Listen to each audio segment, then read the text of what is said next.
Alright, this is my second review on the JG614 Tactical Assault Carbine.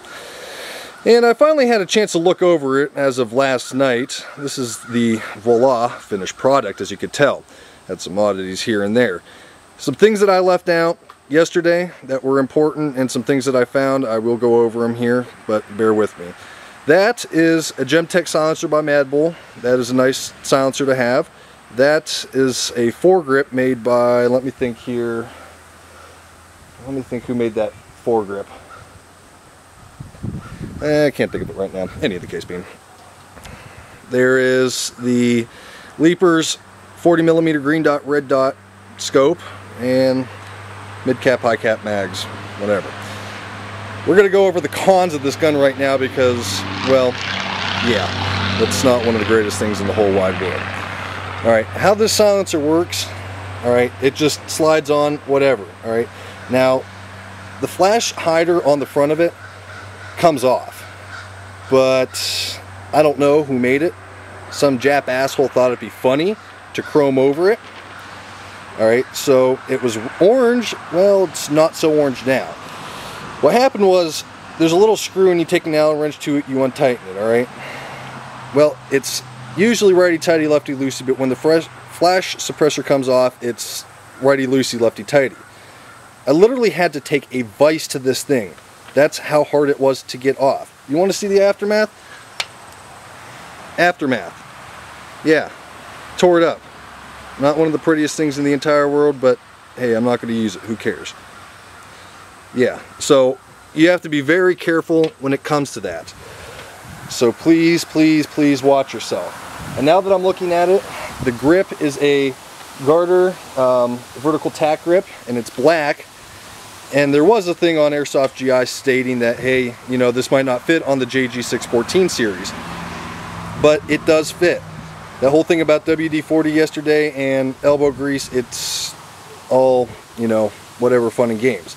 But how I got it to work is you use a file. You just file down the sides of it. It's going to stay pretty solid right about now.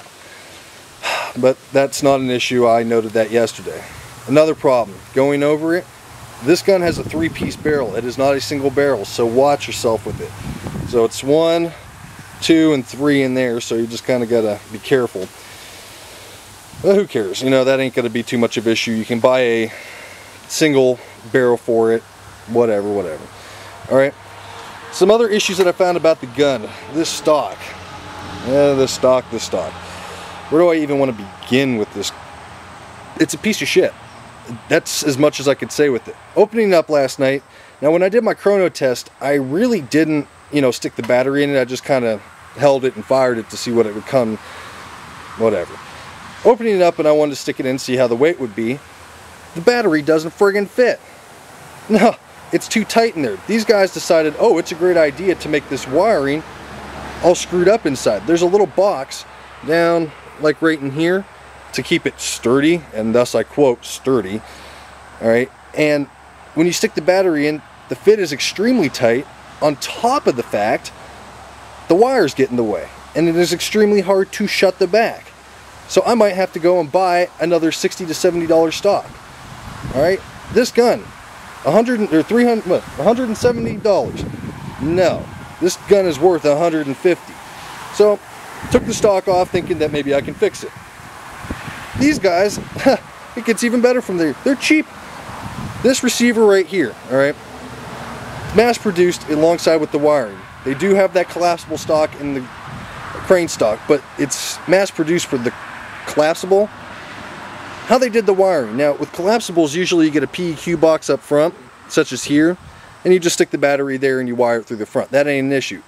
Going back here, open it up, and I find out that literally they had the wires for up here, but all they did is they took additional wires and just soldered it in the back here and called it a day so it would fit through the hard stock. Yeah, what kind of cheap ass shit is that?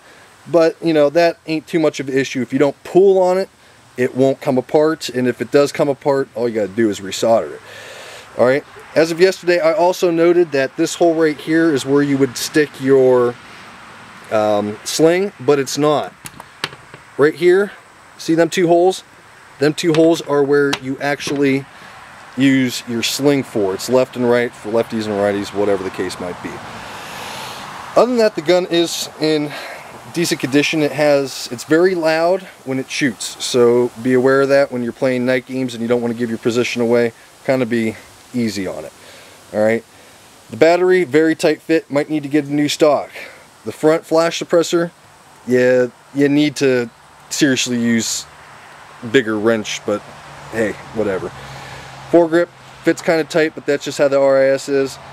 And other than that, everything is fine with this gun. Now, another thing that I did not mention yesterday, which I should have, this right here, that is that MP5 sight that you just use an Allen wrench, as you can tell, to take it off. That ain't fun, that ain't an issue, just goes right there.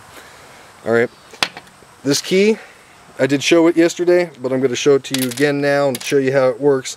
This is the high cap mag. There's a hole it goes in, twists. Not anything great. Problem with it is, if you lose the key in battle, yeah, that's going to be out. But it does have a bottom twister to it, so don't worry about that.